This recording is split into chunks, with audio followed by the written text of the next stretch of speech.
And I still, to this day, Counsel, don't see anything wrong with taking the Ayatollah's money and sending it to support the Nicaraguan freedom fighters. They have basically said to the entire United States, we don't care what the people say, we don't care what the Congress says, we don't care what the other oversight organizations say, we're going to find some way to rid the planet of communism, and we don't care who gets killed in the process. As long as there is breath in this body, I will speak and work, strive and struggle for the cause of the Nicaraguan freedom fighters. Freedom fighters, they are not. They are terrorists. Wait a minute.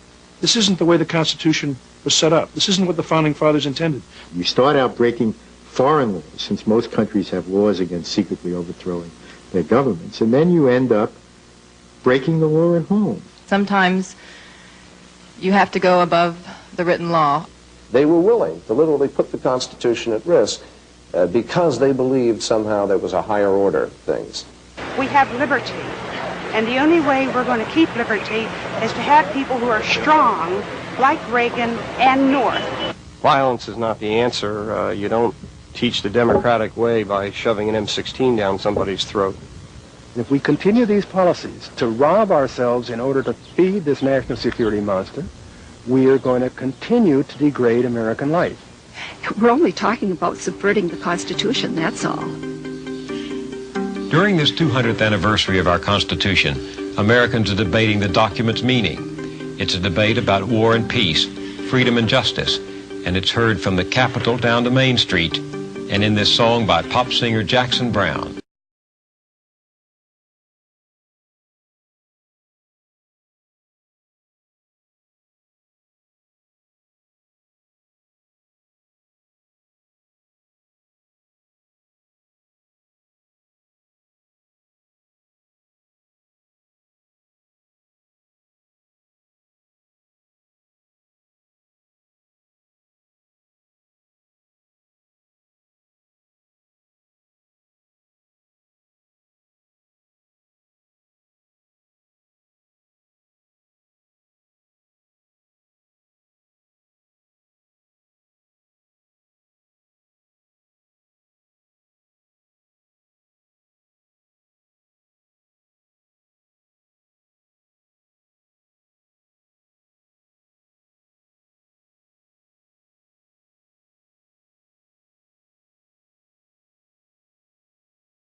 What Jackson Browne sings about is history, past and present.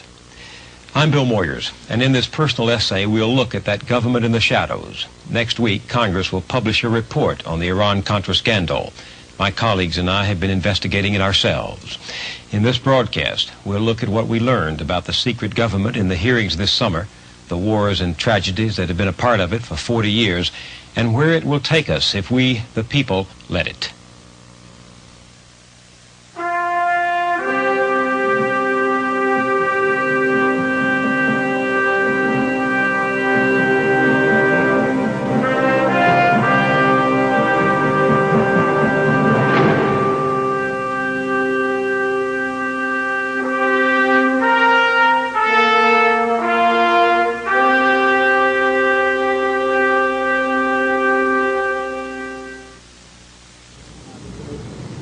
This is how Americans like to think of their government.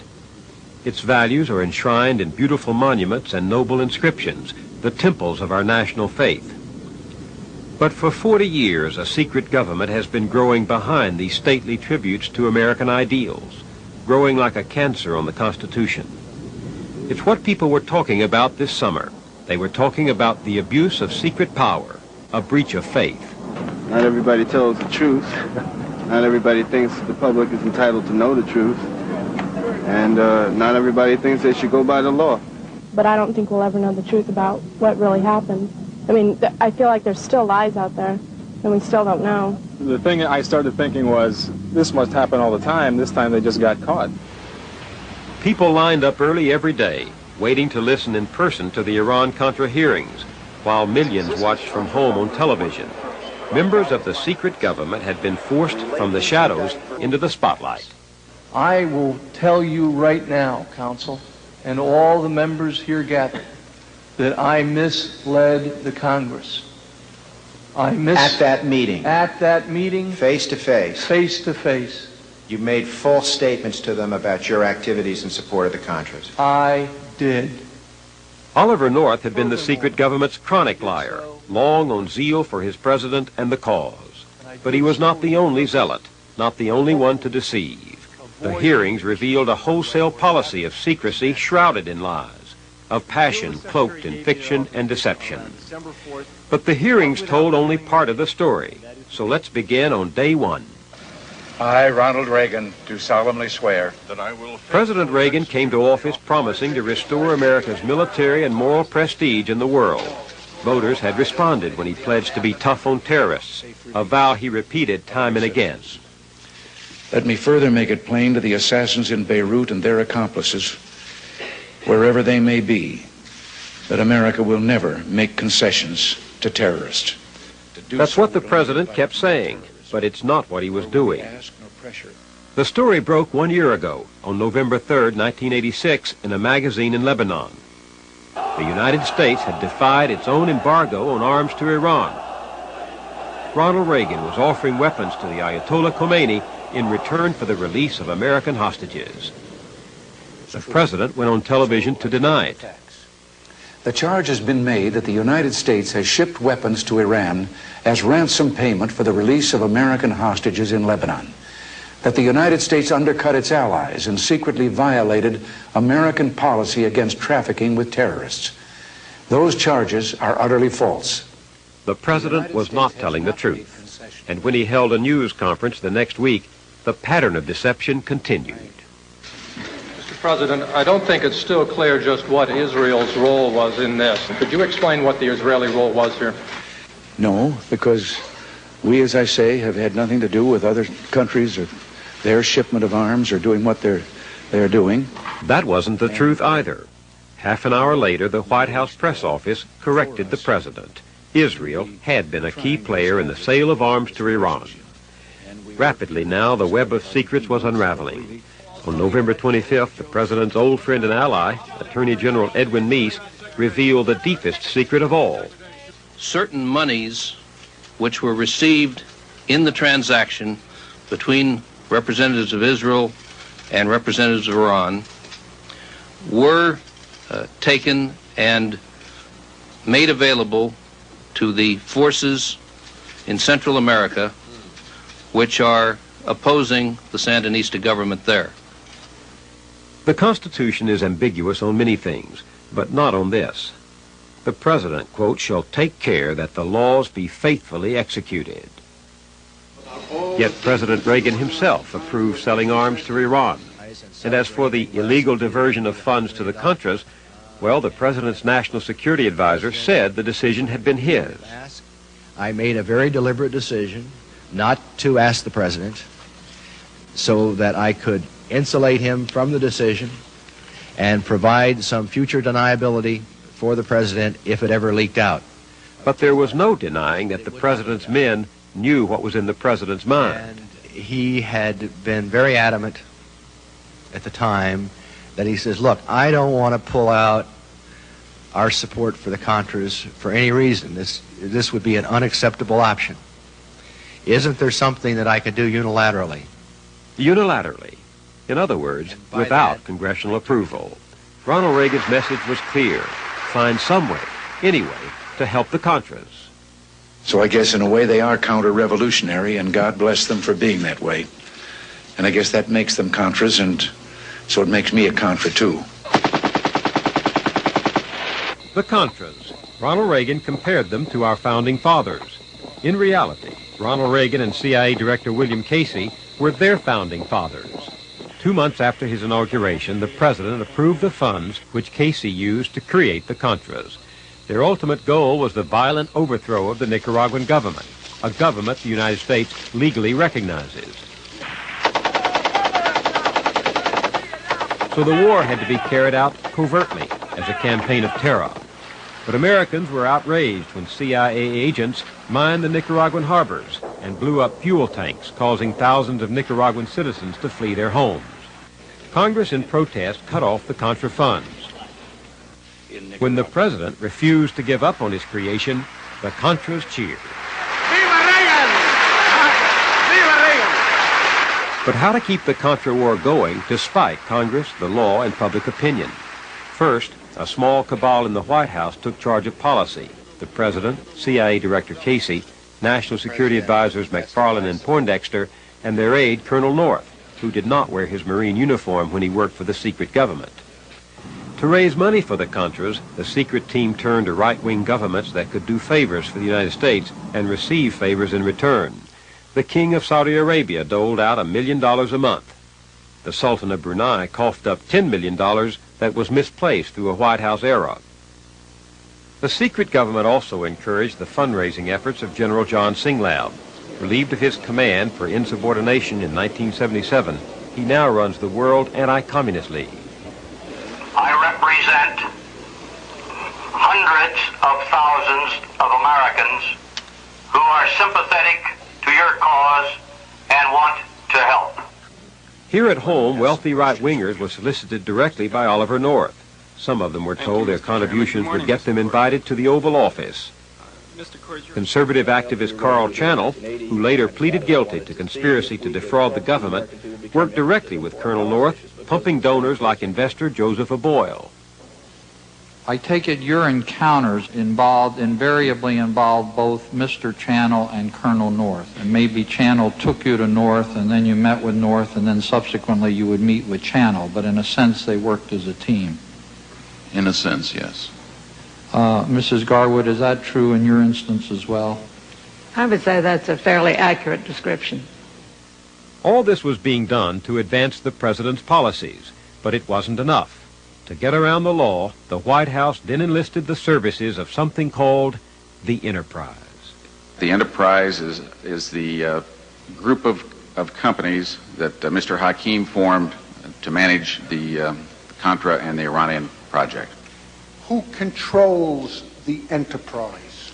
I exercised overall control. General Richard Secord has been in and out of covert operations for a quarter century. One of the first Americans to fly secret missions in Vietnam, he also helped run the CIA's secret war in Laos. Secord became a major Pentagon figure in foreign military sales, especially to the Shah of Iran. That's where he met this man, Albert Hakim. Not only was I presented with an opportunity to help my country, the United States, and my native land, Iran, but at the same time, I had the opportunity to profit financially. Albert Hakim was Secord's partner in the Enterprise. Born in Iran, he made millions selling American-made arms to the Shah, often relying on bribes and illegal payoffs to ease the way. Now he handled financial matters for the Enterprise. Like any good business, the Enterprise was designed to make money. Am I correct, Mr. Secord, that from December 1984 until July 1985, you were engaged in selling arms to the Contras for profit? That's correct.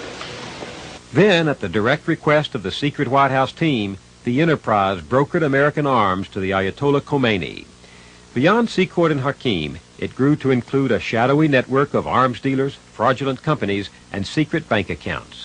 The Enterprise was, as Senator Daniel Inouye put it, a shadowy government with its own Air Force, its own Navy, its own fundraising mechanism, and the ability to pursue its own ideas of the national interest, free from all checks and balances, and free from the law itself.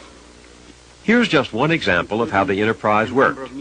With the full knowledge of William Casey and Oliver North, Secord and Hakim controlled secret bank accounts in Switzerland that received those contributions from private citizens. The money was then funneled to the Contras. One donor was Joseph Coors, the millionaire beer tycoon. Coors met directly with Casey, who referred him to North.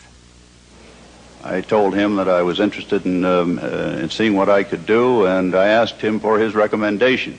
And did North, subsequent to the meeting, provide you the Swiss bank account name and number to which your payment should be made? Yes, he did. Joseph Coors deposited $65,000 into the secret account, but that was peanuts compared to the arms deals. Secord purchased 1,000 missiles from the CIA for $3.7 million and sold them to an Iranian middleman for $10 million. On that one transaction alone, after expenses, the enterprise made a profit of $5.5 million, almost 200%. Its overall profits on the sales to Iran may have been as much as $15 million. You did, in fact, use some of those proceeds, approximately, and correct me if my recollection is wrong, about $3.5 million for the Contra effort in Central America. Yes, sir. But most of the money never reached the Contras, including $8 million remaining today in a private Swiss account. Operating in secret, the enterprise was free to put profits above patriotism. They even sold arms directly to the Contras at a huge markup. If the purpose of the enterprise was to help the Contras, why did you charge Calero a markup that included a profit? We were in business to make a living, Senator. We had to make a living. I didn't see anything wrong with it at the time. It was a commercial enterprise. Oh, I thought the purpose of the enterprise was to aid Calero's cause. Can't I have two purposes? I did. While profits were being made, lives were being lost. Iran has used missiles supplied by the enterprise to fight its war against Iraq. That war has already lasted more than 7 years, as many as 1 million people killed or wounded. And in Nicaragua, the Contras use weapons from the enterprise against civilians. It's a terrorist war they're fighting. Old men, women, children are caught in the middle or killed deliberately as the Contras use violence against peasants to pressure their government. Thousands have died. Even as the hearings were taking place in Washington this summer, a Contra raid in Nicaragua killed 3 children and a pregnant woman.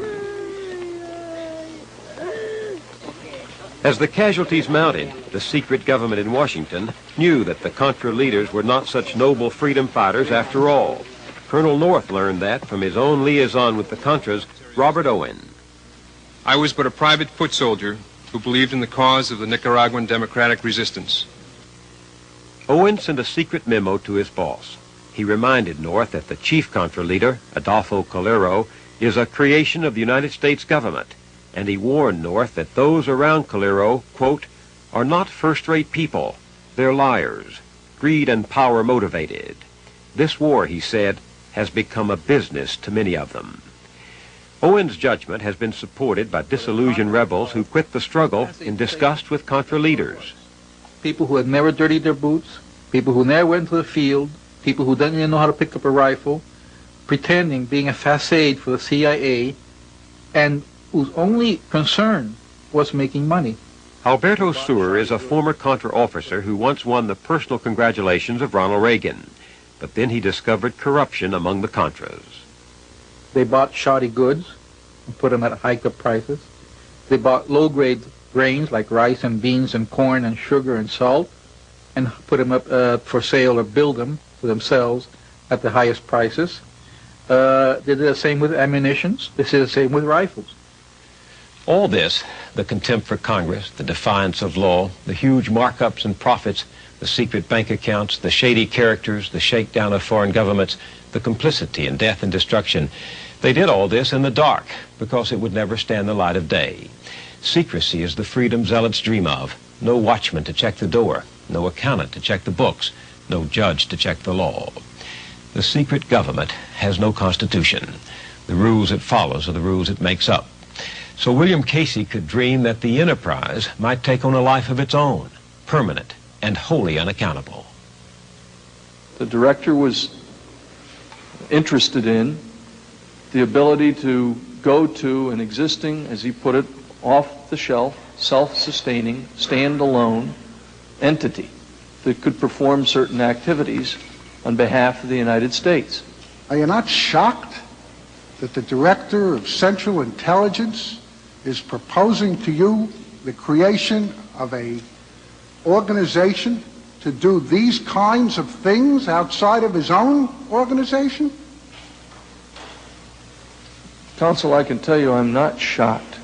They were willing to literally put the Constitution at risk because they believed somehow there was a higher order of things, that the ends do in fact are justified by the means. That's the most Marxist totalitarian doctrine I've ever heard of in my life.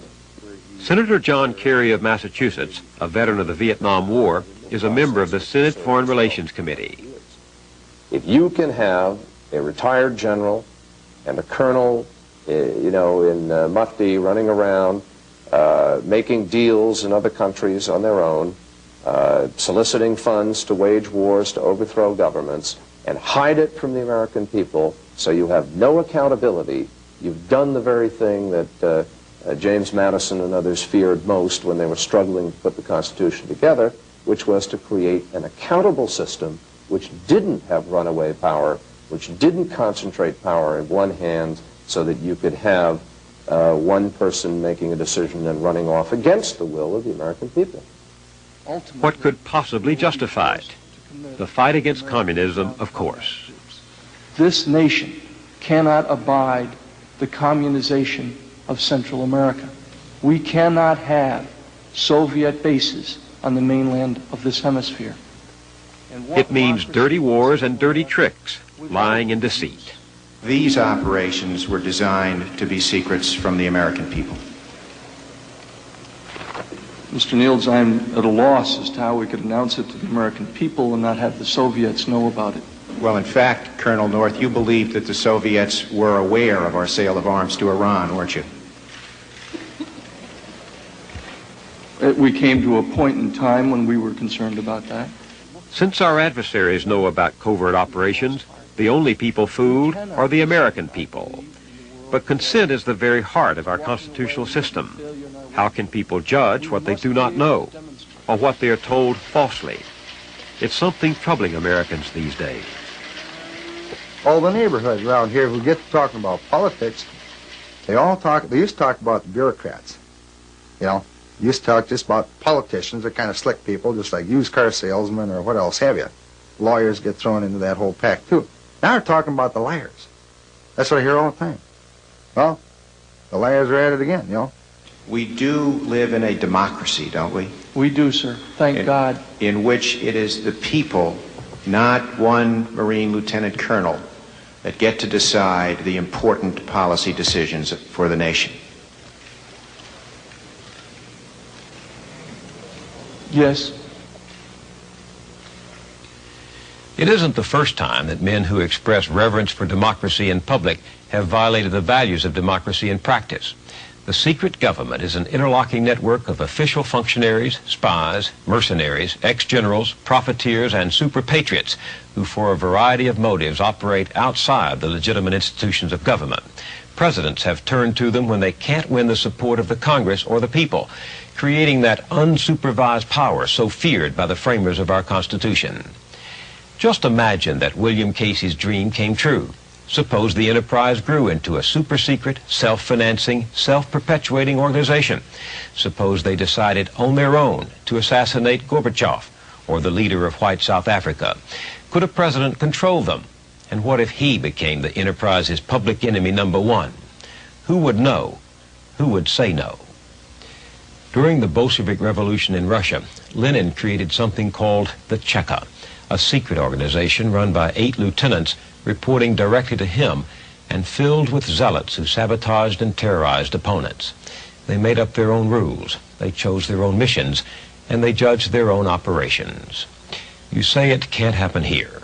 Well, before deciding for sure, let's look at the history of our secret government.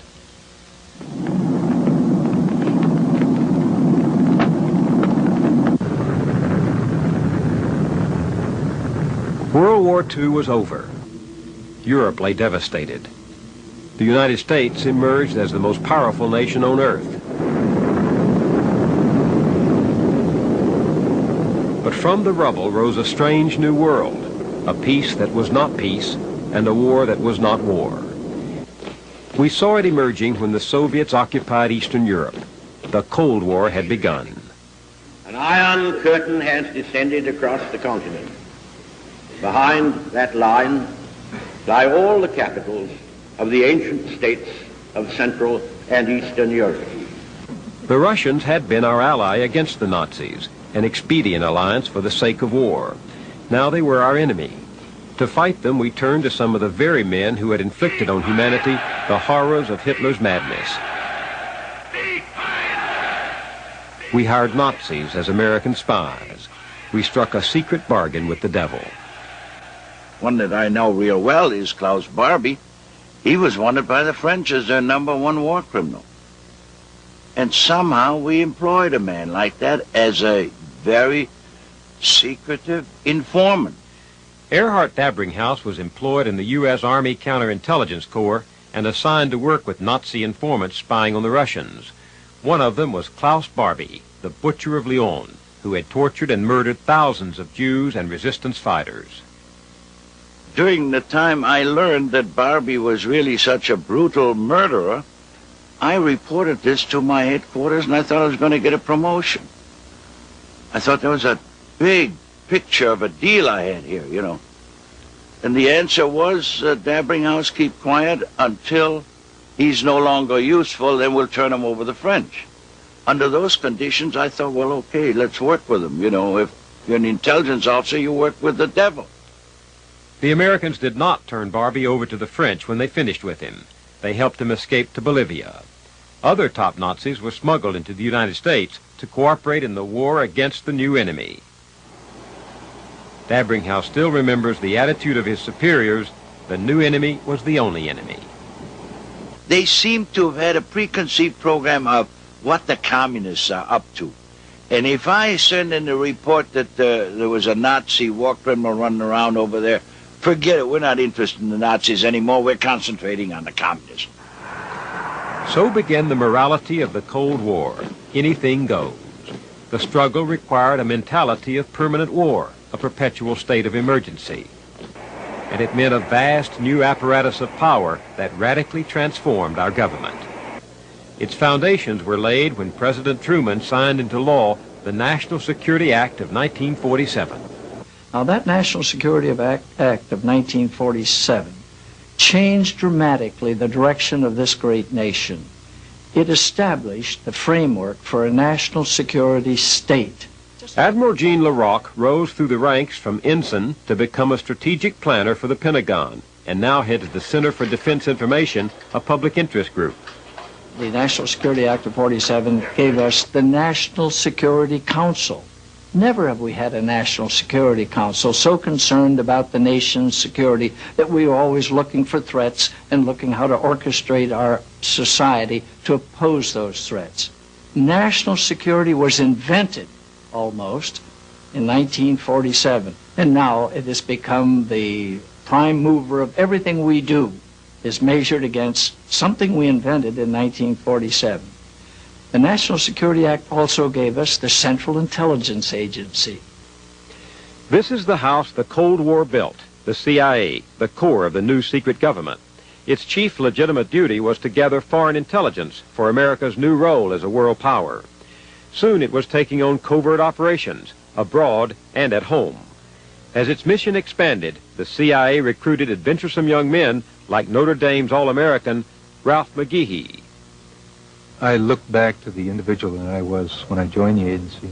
I was a dedicated Cold Warrior who felt the agency was out there fighting for liberty, justice, democracy, and religion around the world. And I believed wholeheartedly in this. I just felt proud every day that I went to work because I was out at the vanguard of the battle against the international evil empire, international communists, the evil empire.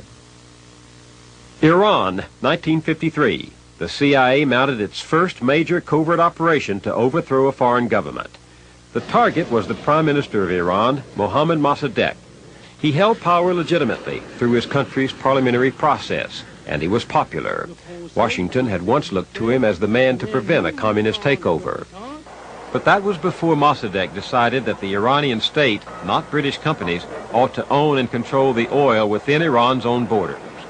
When he nationalized the British-run oil fields, Washington saw red. Kenneth Love was a young New York Times reporter in Tehran that summer. this was in McCarthy's time, and the whole Cold War paranoia was running wild in Washington, and everybody was saying that crazy old Mossadegh was falling under the influence of the communists. This was not true. He did not receive an iota of assistance from the Soviet Union. Mansour Fahong was a young student activist in Tehran and a Mossadegh supporter. He now lives in the United States as a teacher and a writer. In those days, in early 50s, the idea of an independent, neutral state was not at all acceptable to either the West, either the United States, or the Soviet Union. Mossadegh was the victim of this East-West rivalry. The Secretary of State, John Foster Dulles, and his brother Alan, director of the CIA, decided with Eisenhower's approval to overthrow Mossadegh and reinstate the Shah of Iran. Kenneth Love recalls the work of one American agent named George Carroll. He was the one that paid the money to the street gangs. He was the one that invented the idea that make everybody identify himself as a Shah's partisan, so therefore the opposition will not be able to group in the streets. That was why everybody in a vehicle and anything else had to put a Shah's picture in the windshield and put the headlights on.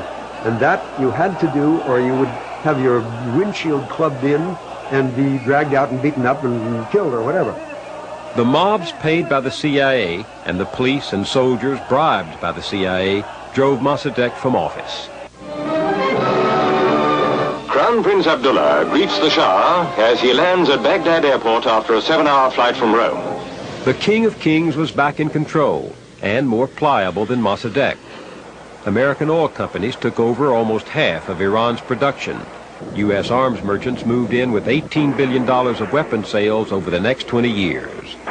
But there were losers. Nearly everybody in Iran of any importance has had a brother or a mother or a sister or a son or a father tortured, jailed, deprived of property without due process. I mean, an absolutely buccaneering dictatorship in our name that we supported. SAVAK was created by the CIA. SAVAK, the Shah's secret police, tortured and murdered thousands of his opponents. General Richard Secord and Albert Hakim, whom we met earlier, were among those who helped supply the Shah's insatiable appetite for the technology of control. But the weapons and flattery heaped by America on the Shah blinded us to the growing opposition of his own people. They rose up in 1979 against him.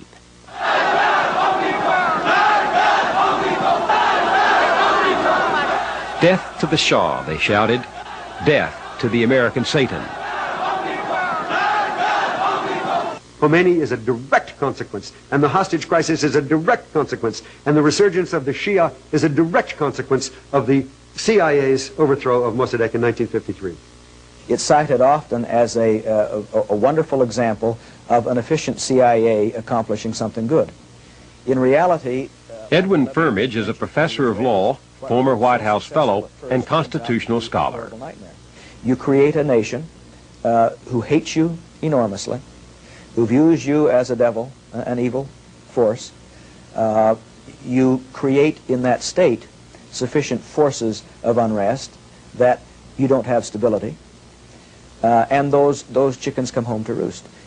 You end up with a violation of the Constitution and a hatred that is propagated today until you have embassies taken, hostages held, hatred engendered. Hatred simply doesn't come to rest.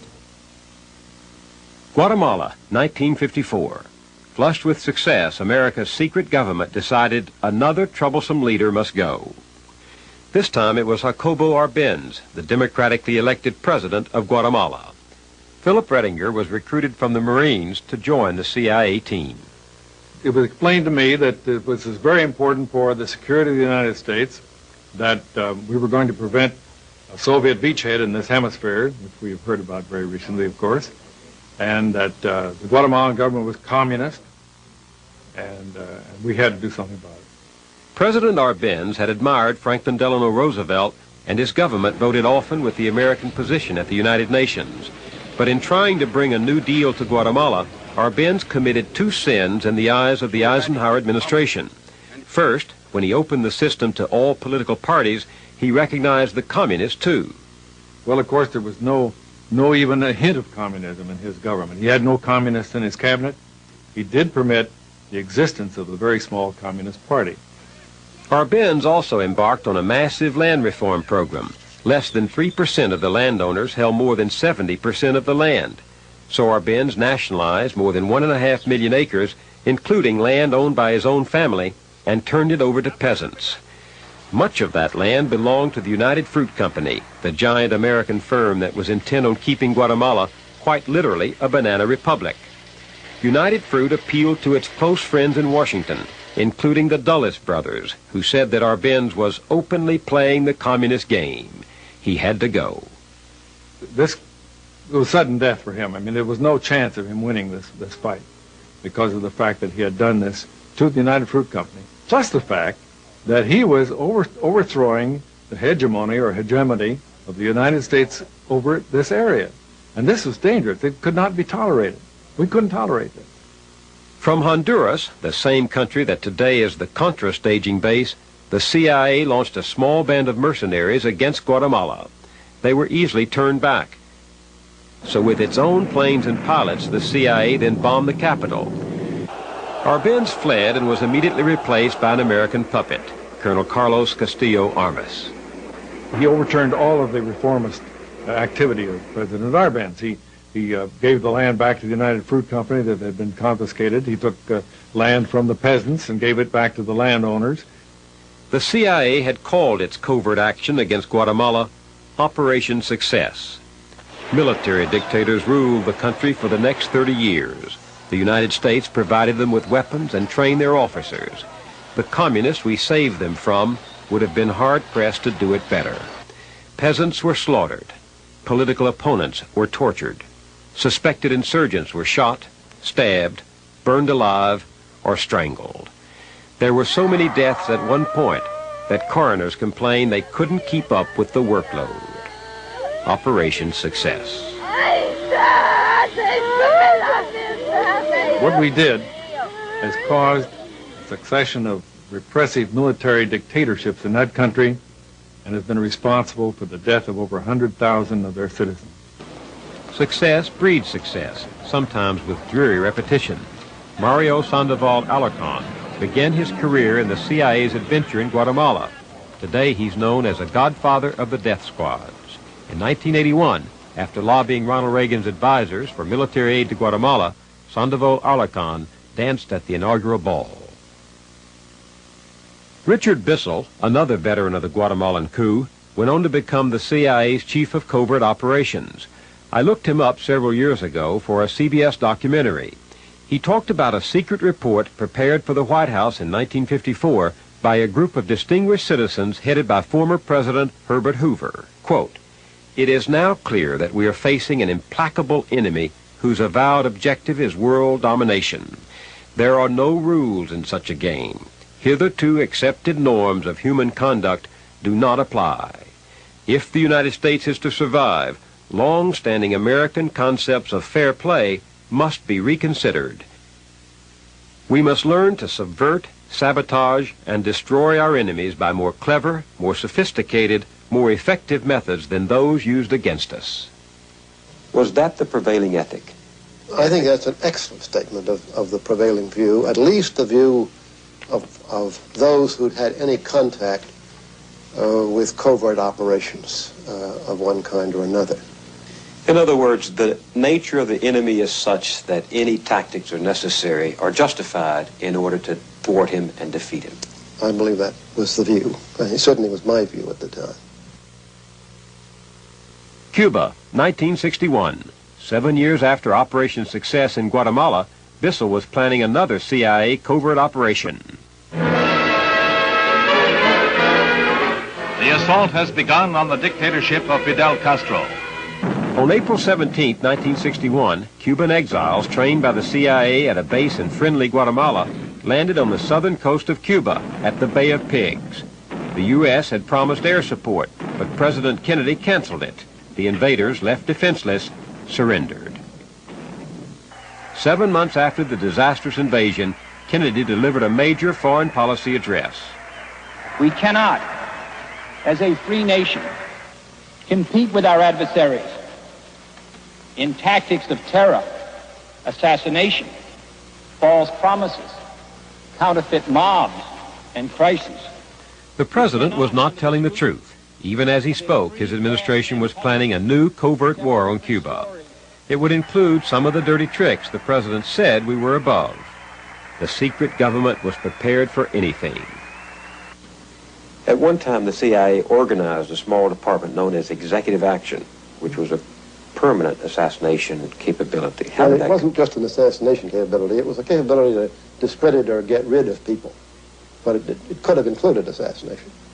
And it did. There were at least 8 documented attempts to kill Castro.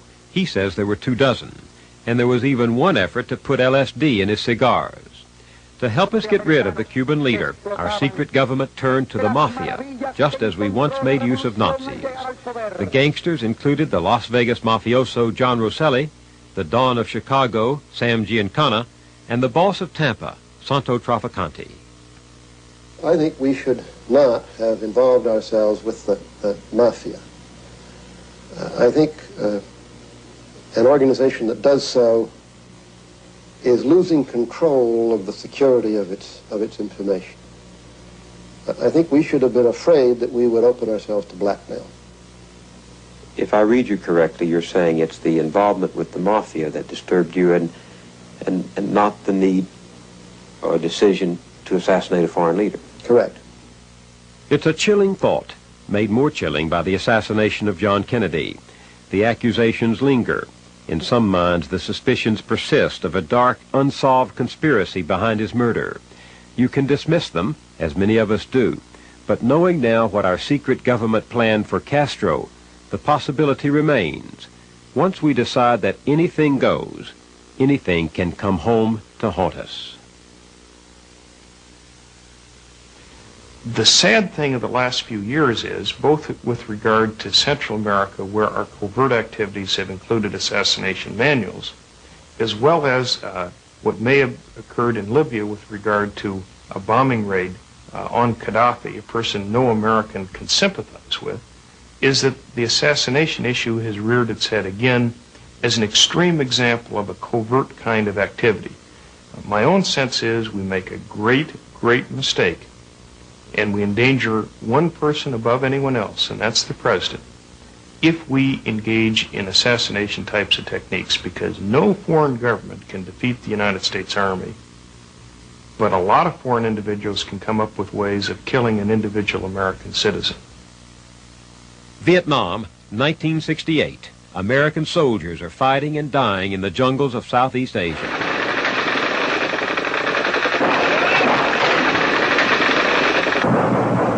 But the Vietnam War didn't start this way. It started secretly, off the books, like so many of these ventures that have ended disastrously. The CIA got there early, soon after the Vietnamese won their independence from the French in 1954. Eisenhower warned that the nations of Southeast Asia would fall like dominoes if the communists led by Ho Chi Minh took over all Vietnam. To hold the line, we installed in Saigon a puppet regime under No Dinh Diem. American-trained commandos were used to sabotage bus and rail lines and contaminate North Vietnam's oil supplies. Vice President Nixon brought moral support to Diem, but the situation kept getting worse. President Kennedy sent the Green Berets to Vietnam and turned to full-scale counterinsurgency. He had once said Vietnam was the ultimate test of our will to stem the tide of world communism. By the time of his death, there were 15,000 Americans there. They were called advisors. The secret war was leading only to deeper involvement and more deception. It is my duty to the American people to report that renewed hostile actions against United States ships on the high seas in the Gulf of Tonkin have today required me to order the military forces of the United States to take action in reply. This president was not telling the truth either. The action in the Gulf of Tonkin was not unprovoked. South Vietnam had been conducting secret raids in the area against the North, and the American destroyer, ordered into the battle zone, had advance warning it could be attacked. but Johnson seized the incident to stampede Congress into passing the Gulf of Tonkin resolution. He then used it as a blank check for the massive buildup of American forces. You have always had presidents who, as an aberration, will act on their own and then afterward look to Congress for authorization retrospectively of their act. But in this case, you had a full-dress defense of inherent presidential power, inherent executive power, and the power as commander-in-chief to use the Army and the Navy whatever way they wanted. The Constitution is clear on this, too. Congress shall have the power to declare war. April 1965, 2 battalions of Marines land in South Vietnam, the first of more than 2.5 million Americans to fight there with no congressional declaration of war. The dirty little war that began in secret is reaching full roar.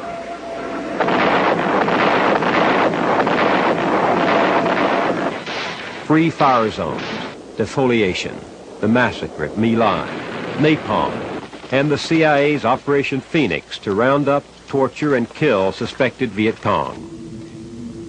We were murdering these people, incinerating them. Ralph McGehee was there for the CIA and helped set up South Vietnam's secret police. My efforts had resulted in the deaths of many people. And I just, for me, it was a period when I guess I consider myself nearly insane. I just couldn't reconcile what I had been and what I was at the time becoming. And it was so painful for me. It's just hard for me to express it because I became completely antisocial. I couldn't deal with anybody. I just was dealing mentally. It was an internal battle. Every night I would lay in my bed and think, well, this can't be true. Why are we doing this? Why don't we stop? Why can't we accept? And it was just a battle all night long, all day long. Every minute of the day I fought this battle over and over again. And it to me, suicide became a longed-for way out of this turmoil that I could see no other exit from. And finally, when I got over that, I wanted to jump off the agency's hotel, the Duke Hotel out there, and kill myself and hang a banner, the CIA or the CIA lies or something like that, just to try to bring home, to have my death serve some purpose to make the American people realize that the truth, they were being lied to. Many of the secret warriors in Southeast Asia had no such doubts or regrets. Some of the team that later joined the Iran-Contra enterprise helped to run the secret war in Laos. Coming in from an altitude of about 2,000 feet. As General Richard Secord later put it, Laos belonged to the CIA. American planes blasted the communists in the jungle. And on the ground, we had our own secret army, the Hmong tribesmen.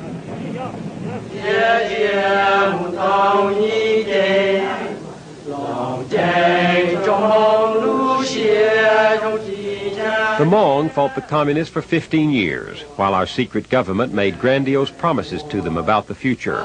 But we abandoned them to the communist Pathet Lao in 1975. 1/3 of the mountain people died. Religious groups helped survivors to escape and brought some of them to Wausau, Wisconsin.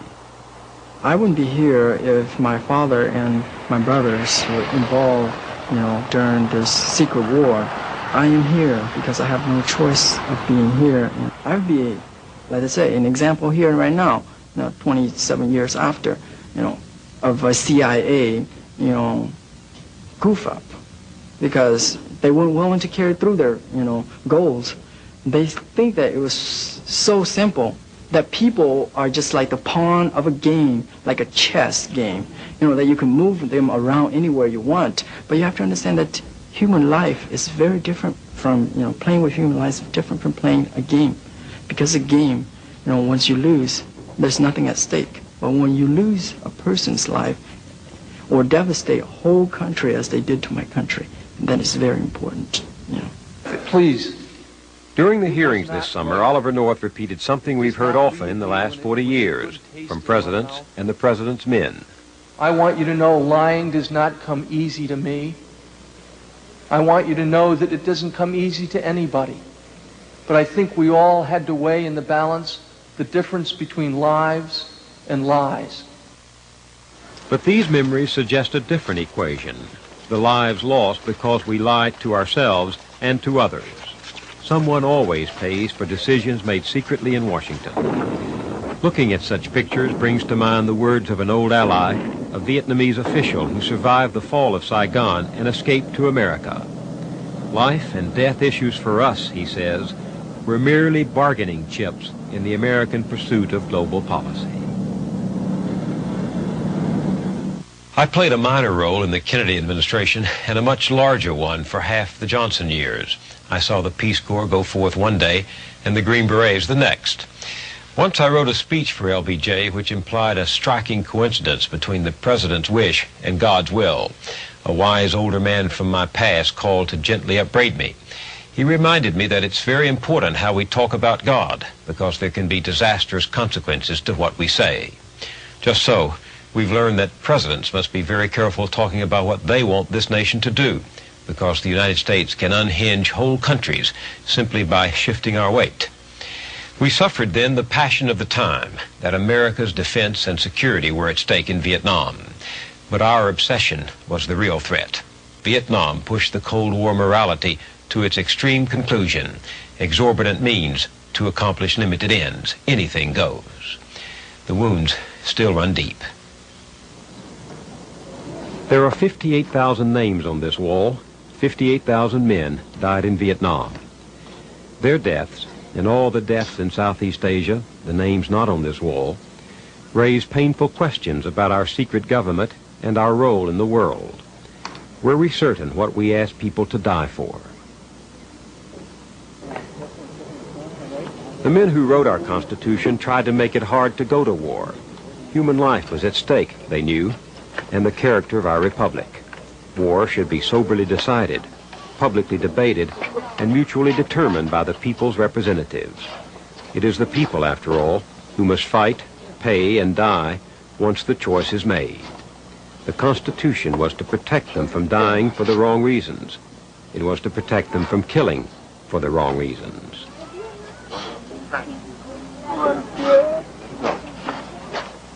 I don't know. The public still don't want to understand what the hell really happened. But maybe one day they will. As far as Central America, I see the same damn thing happening there in Central America that happened in Vietnam.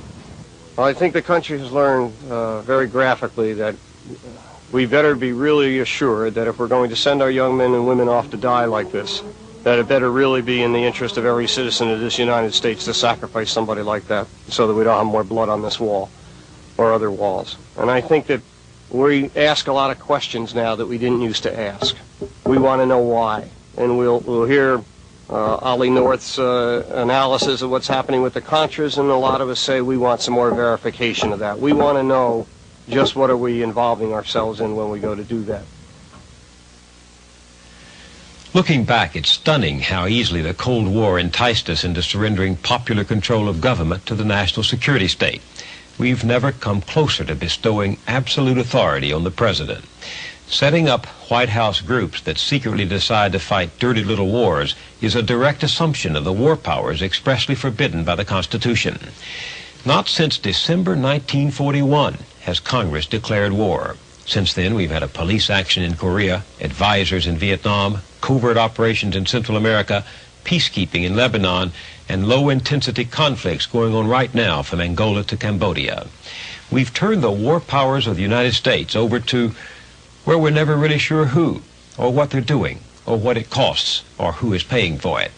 The one thing we are sure of is that this largely secret global war, carried on with less and less accountability to democratic institutions, has become a way of life.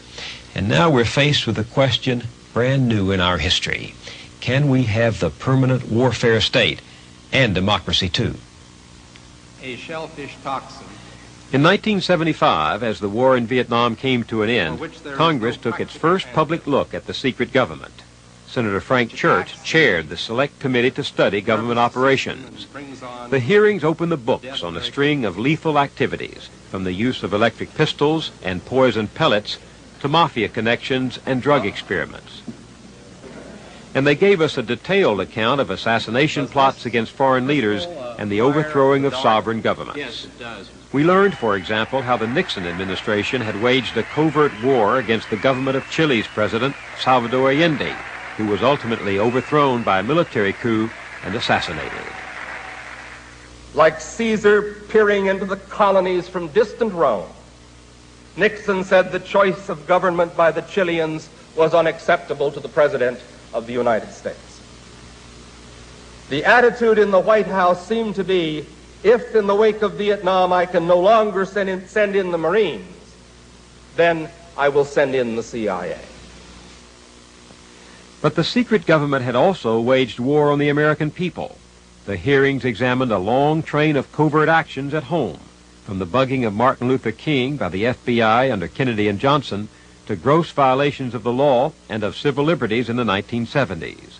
They went under code names such as Chaos, Cable Splicer, Garden Plot, and Leprechaun.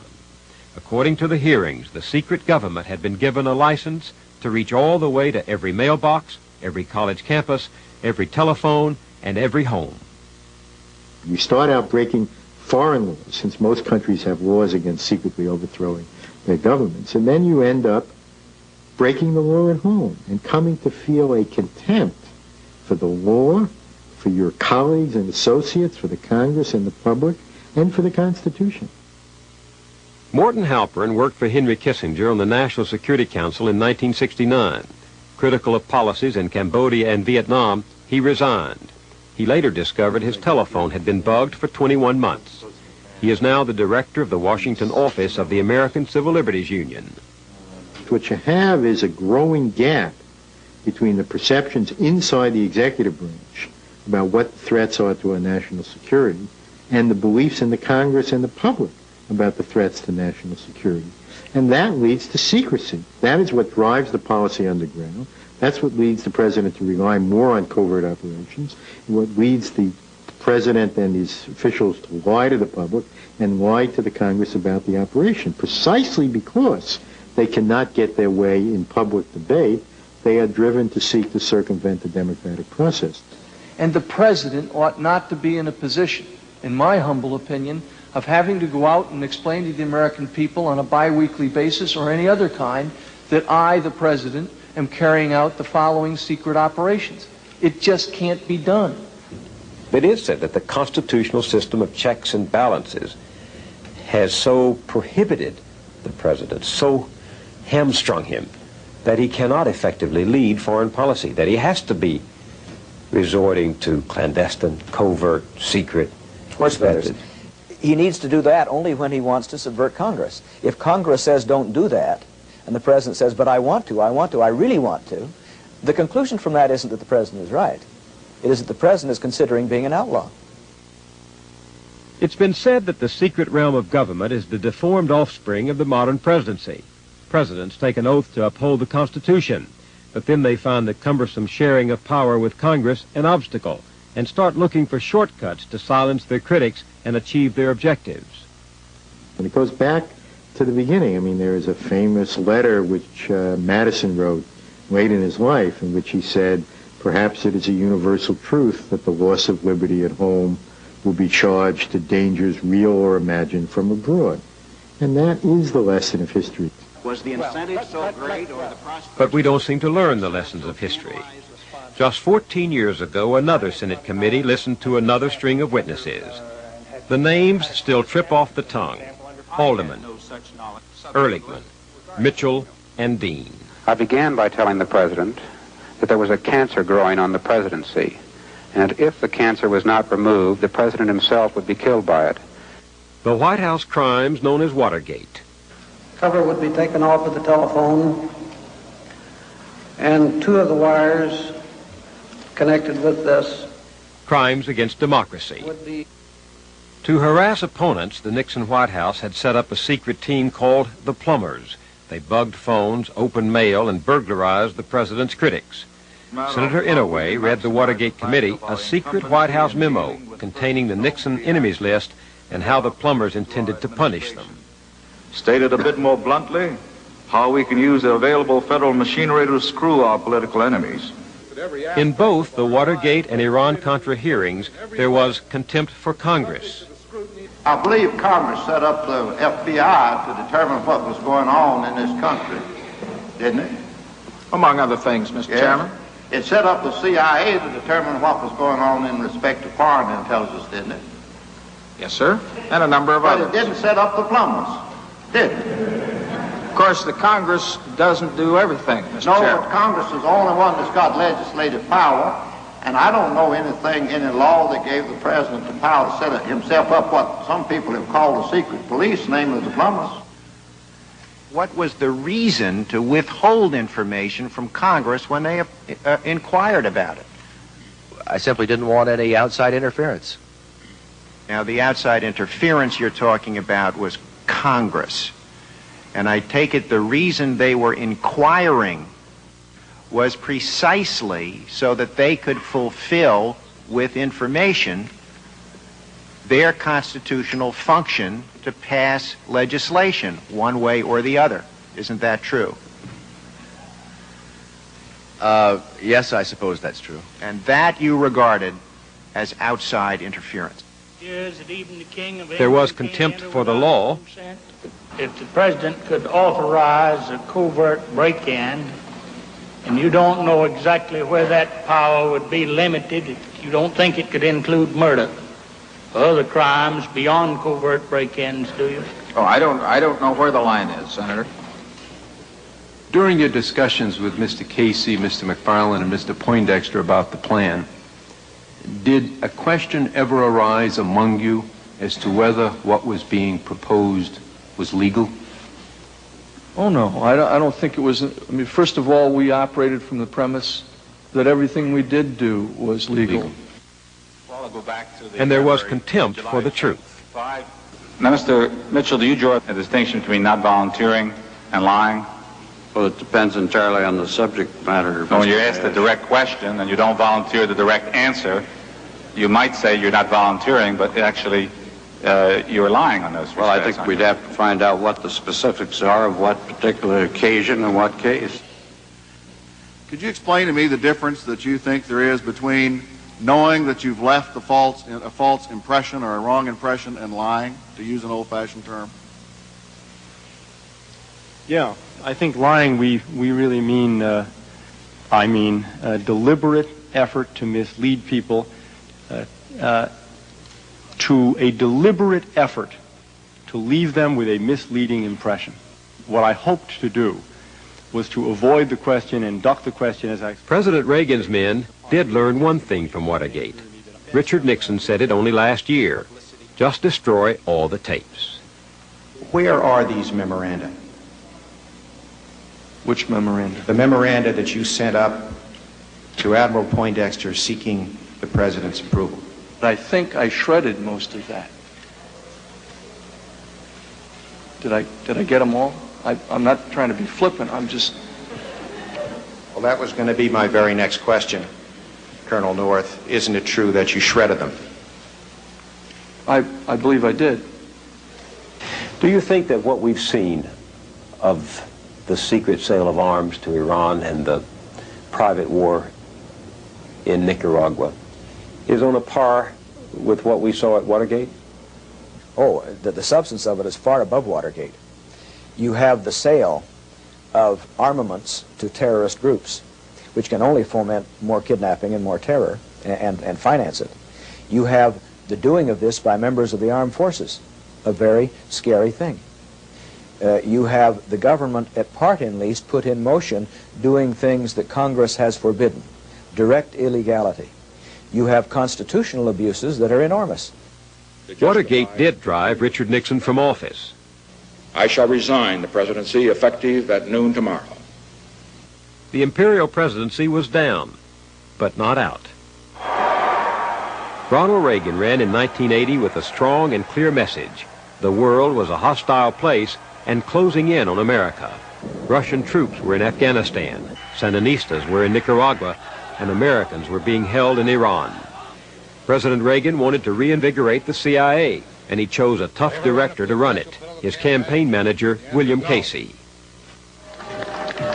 They were ideological soulmates, true Cold Warriors on the offensive. In 7 years, Ronald Reagan approved over 50 major covert operations, more than any president since John F. Kennedy. Reagan and Casey set the agenda, but it was this man's job to carry it out. In Oliver North, they had their 007. North's primary mission was to keep the Contra War going, despite the congressional ban on aid. For 2 years, he masterminded a privately funded airlift to Honduras. According to some reports, criminal elements used the secret airlift to smuggle drugs back into the United States, with profits being used to buy more weapons for the Contras. 2 congressional committees are investigating those reports. Were there Contras who relied on the profits of narcotics in order to buy arms and to survive? Yes, I'm convinced of that. Senator John Kerry of Massachusetts heads a Foreign Relations Subcommittee.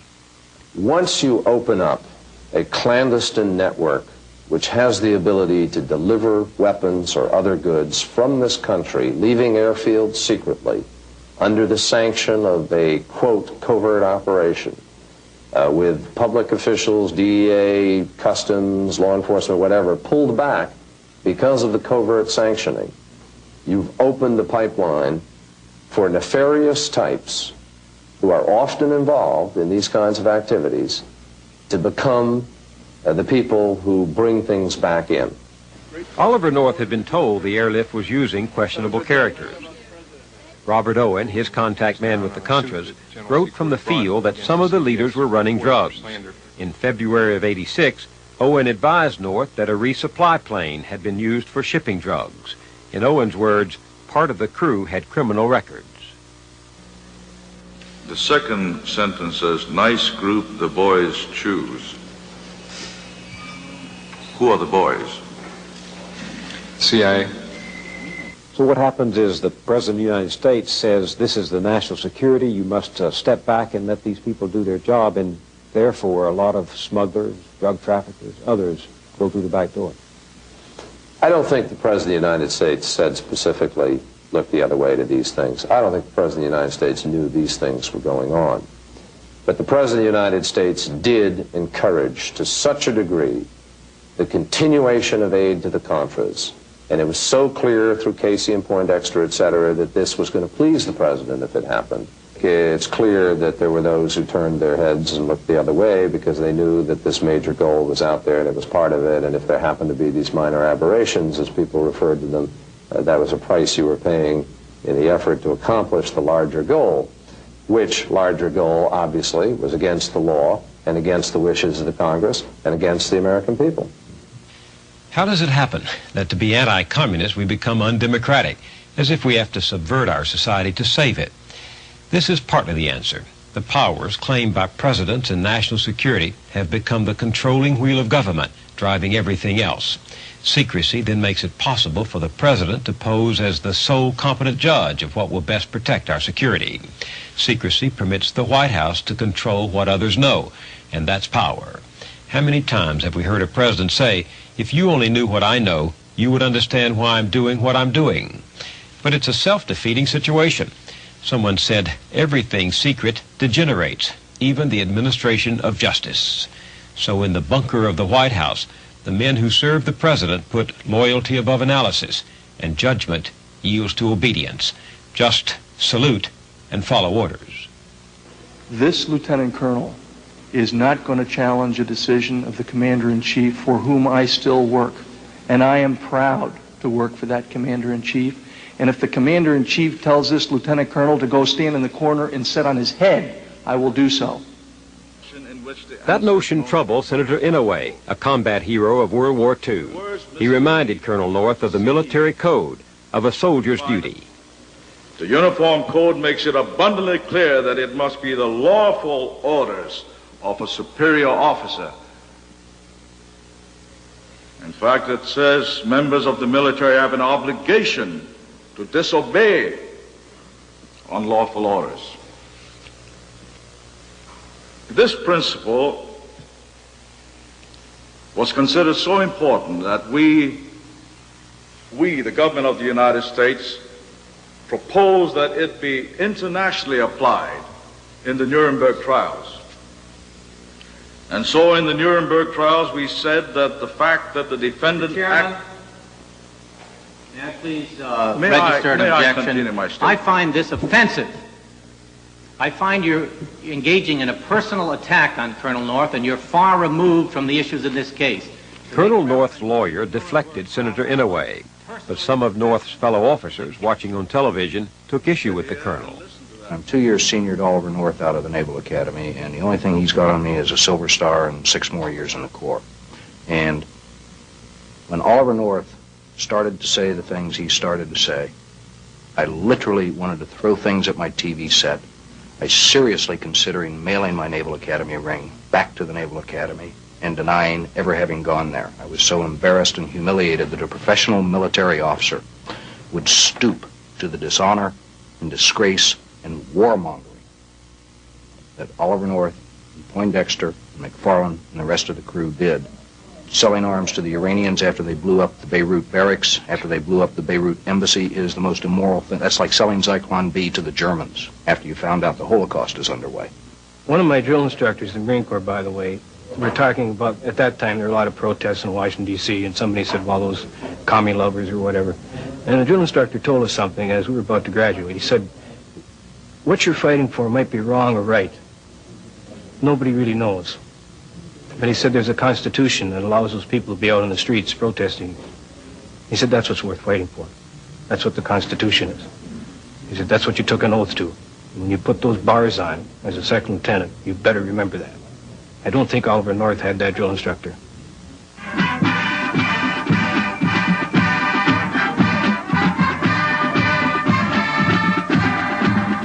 It was career military men who managed the Iran-Contra debacle under Reagan and Casey.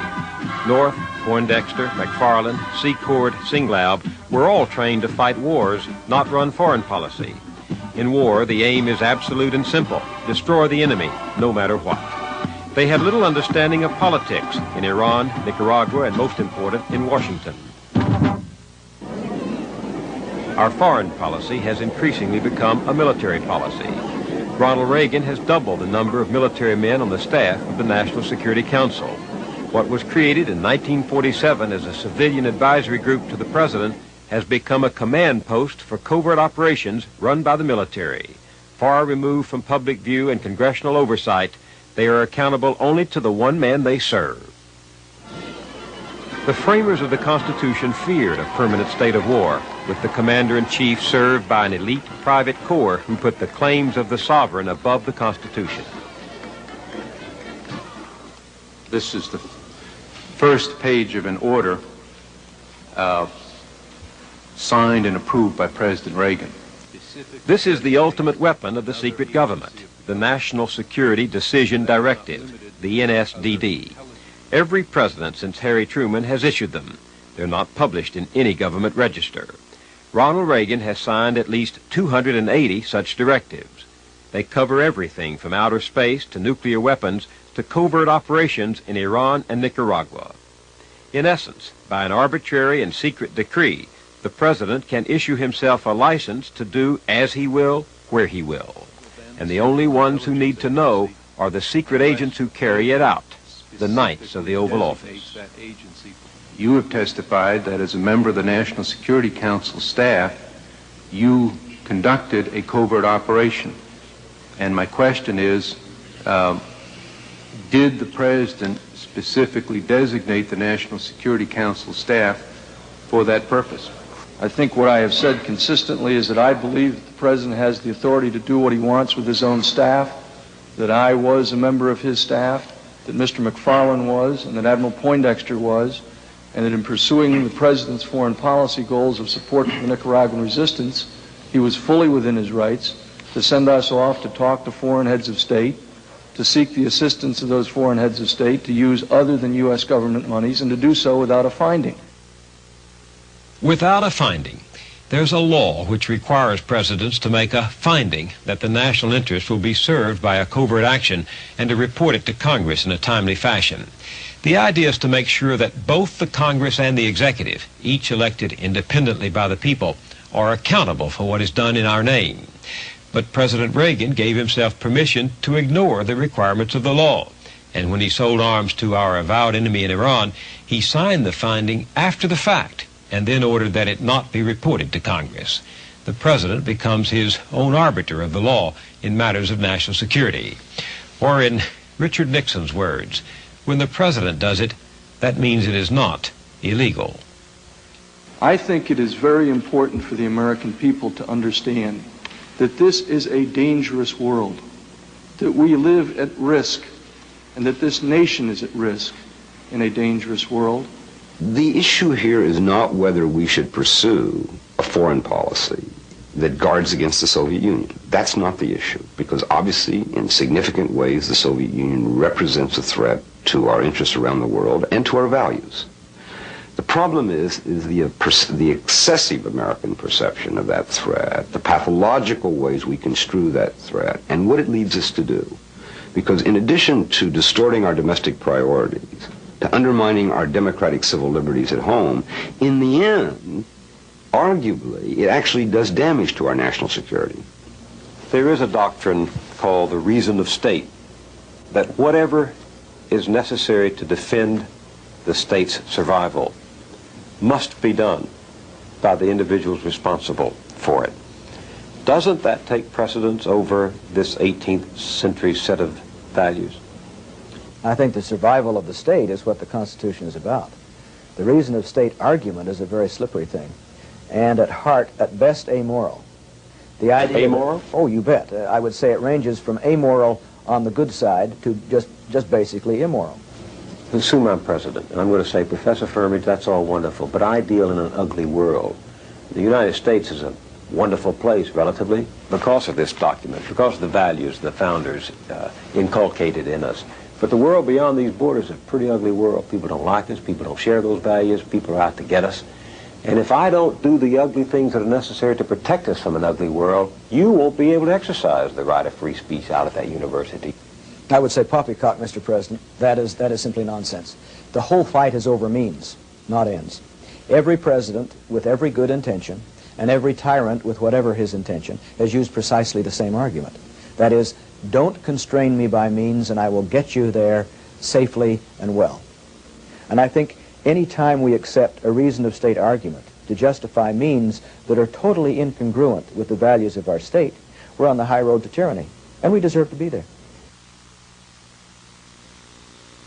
Our nation was born in rebellion against tyranny. We are the fortunate heirs of those who fought for America's freedom and then drew up a remarkable charter to protect it against arbitrary power. The Constitution begins with the words, "We the people." The government gathers its authority from the people, and the governors are as obligated to uphold the law as the governed. That was revolutionary. Listen now to the voices of some people who believe the fight for freedom isn't over. I'm a citizen of this country. That's the highest thing you can be. And you better tell me the truth. Because we don't run a secret country, and we don't run a secret government. And Roger Wilkins. He and his family have long battled for a more just America. if we continue these policies to rob ourselves in order to feed this national security monster, we are going to continue to degrade American life. That's real national security. National security for the United States is making the United States a good place to live where people want to be active, intelligent, involved citizens. For people at the top to say this world is so complicated and so dangerous, just a few of us need to govern it and hold the secrets in, and we will tell you what's good for you, that is moving down the road to dictatorship. Okay? It represents roughly 2 weeks of... The national security argument now interferes with every American's right to understand its government. That's what secrecy is all about these days. Scott Armstrong is director of the National Security Archive, a public interest group devoted to a more open government. He has pored over the Iran-Contra evidence and believes Congress has failed to deal with the fundamental constitutional issues. The inability of Congress to interpret the Article I powers that they have over foreign policy in relationship to the President's powers under Article II, and to say, wait a minute, this isn't the way the Constitution was set up. This isn't what the Founding Fathers intended. The Founding Fathers never intended for George Washington to be able to go to George III and say, I don't like what Congress has done here. Give me some money. I'll hire some mercenaries, and we'll call it American foreign policy. That would have been treason. Gail Jensen, Mary Lee Fithian, and Nancy Jones live in Minneapolis. Last summer, they organized citizens around the state to monitor the Iran-Contra hearings as a way of increasing public awareness. The church I go to, we have a hymn that the words go something like, I wish that my eyes had never been opened. Because if they'd been opened, I'd have to do something about it. And I think that that's a problem with a lot of people in this country, is that they don't want their eyes to be opened because they're very comfortable, very secure. And if their eyes are open, they're going to have to do something. The people that we're talking to have quite, they recognize that we're only talking about subverting the Constitution, that's all. The American people are part of the checks and balances. It's not just the executive branch and the Congress and the judicial branch. The people have a role too. I grew up just feeling as though the system out here is pretty hunky-dory. All you have to do is admire it and respect it and let it keep operating. We'll always have freedom. We'll always have democracy. We'll always have free elections. I've got a question, that's going to continue unless I decide to go for it and keep on effecting change. Pete Edstrom is a dairy farmer in Wisconsin, a believer in the American way. With his pastor and other farmers, he started a newspaper to rally their neighbors to community action. If there's anything I want my children to understand, it's the concept of the old town meeting type of politics where people do it. People are involved. People are informed.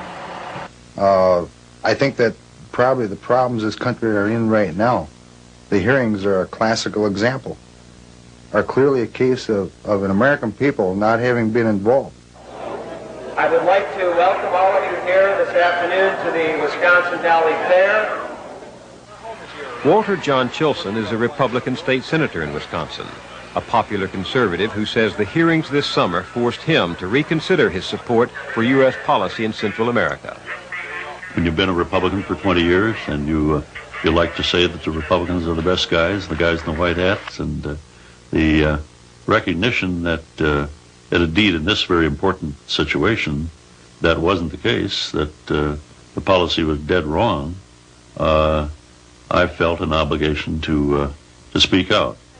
Senator Chilson's change of heart was personal and political. At the urging of Liz, their daughter, he and his wife went to Central America to see for themselves. When they returned, he was still critical of the Sandinistas in Nicaragua, but convinced that an American-backed war on peasants was not the way to stop communism. There's a great danger that in this country we would accept automatically things that are said to us in a doctrinaire fashion, that we've got to be fighting communism, and so that can be the whitewash that can cover up a multitude of sins. I think that's a strong evidence that is what was going on, and we can't be fighting for democracy in Central America and seeing it lost back here at home, and seeing it shredded back here at home.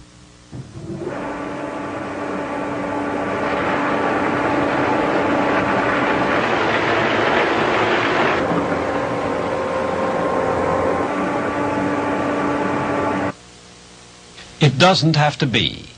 The people who wrote this Constitution lived in a world more dangerous than ours. They were surrounded by territory controlled by hostile powers on the edge of a vast wilderness. Yet they understood that even in perilous times, the strength of self-government was public debate and public consensus.